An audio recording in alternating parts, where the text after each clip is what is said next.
Alright, I'm going to show you how I attach the sole. So, always, you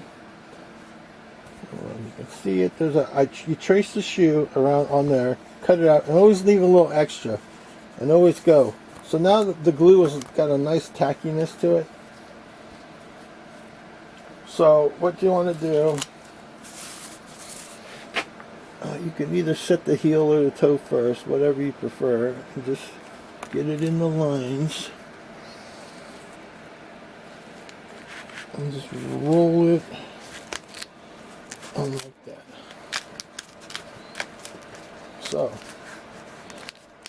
it's going to stick on. So now we're going to go over here and just raise that up.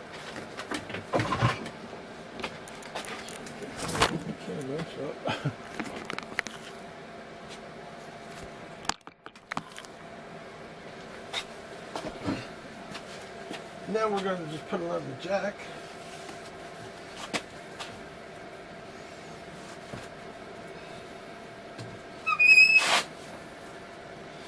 Alright, so now it's on the jack. Just take the hammer.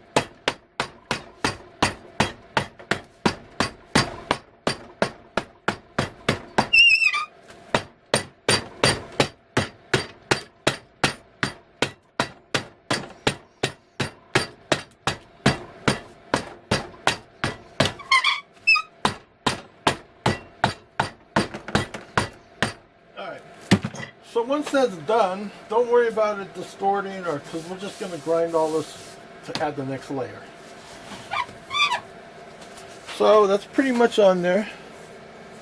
And now we're going to just trim it. We're just going to flare the sides because we want to make the sole wider.